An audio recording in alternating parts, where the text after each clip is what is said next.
Hello, I'm Rosie Hardy. This is Rosie Hardy Gardening.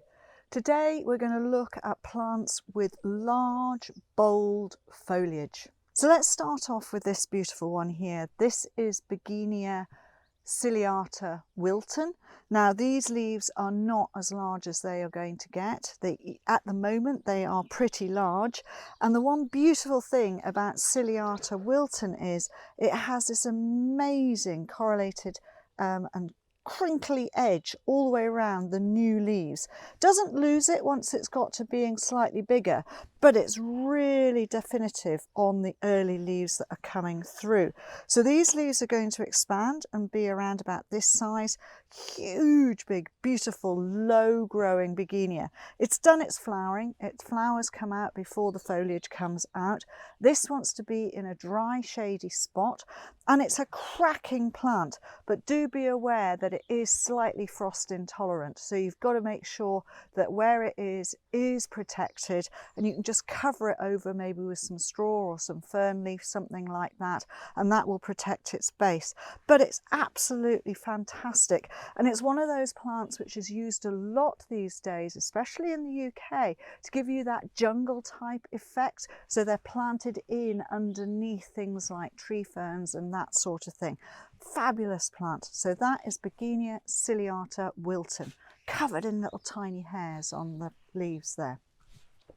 Go from something that is quite low growing to something that gets much, much larger, and this beautiful Rodgersia podophylla, and this one is Irish bronze. So the foliage starts this amazing, lovely bronze colour, and the foliage comes out and they're like upturned umbrellas, I suppose is the best way of describing them, and they just expand and look fantastic. They are really, really beautiful.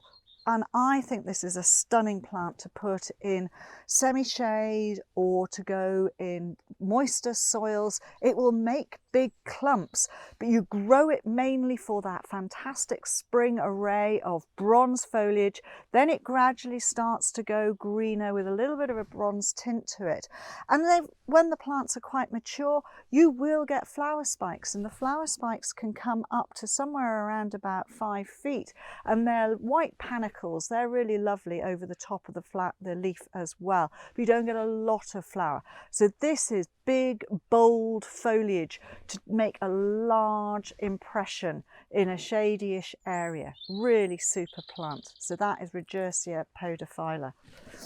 If you don't want something with the foliage which is quite so big, but it's still making a statement, then you've got the Actaea simplex varieties. So these are the ones with the ferny, big foliage, but because it's divided, it's a little bit lighter and a fantastic colour.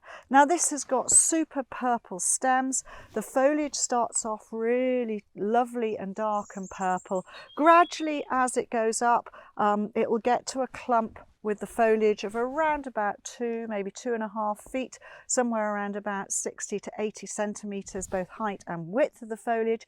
And then it has amazing flower spikes in the autumn, which have got the fantastic perfume.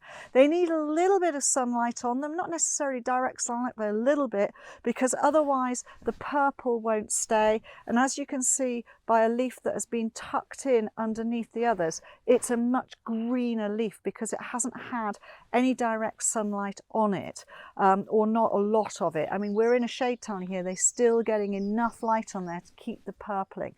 So these are for semi-shade to sunny positions, but they do need moisture.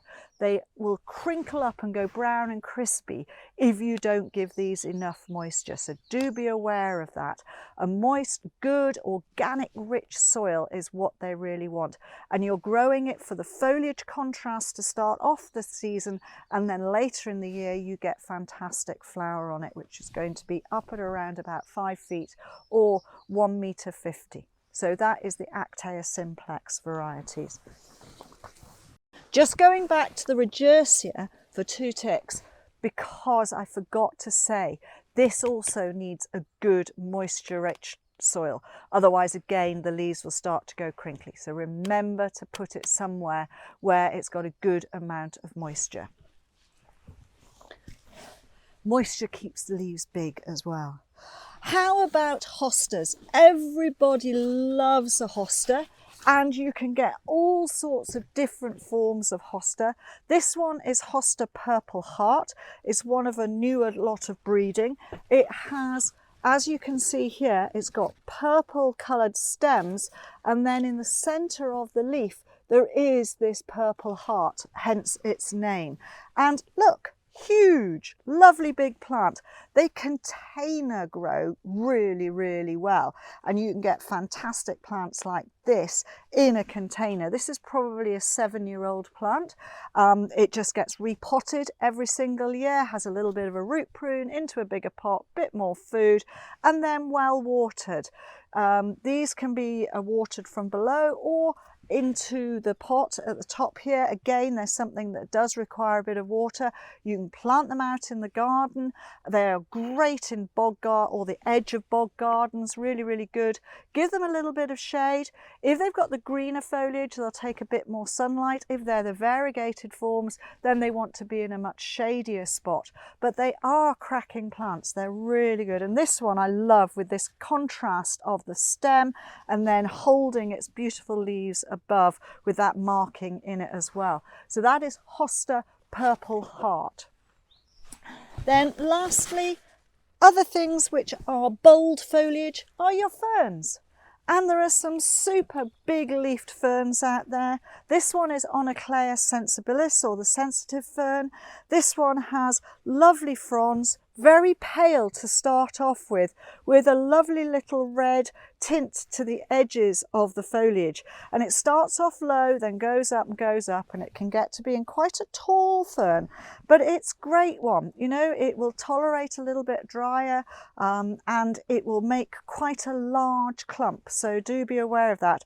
But again, you can container grow as long as you remember to repot your container plants annually, and they will do really nicely. So you've got big solid leaves of Hosta, you've got big shaped leaves but divided of the Rodgersia, huge big plates on the Bergenia, and then the slightly less solid leaves of the Onoclea and the Actaea, but they're still big, bold foliage. Thank you very much for watching, and please do subscribe to the channel.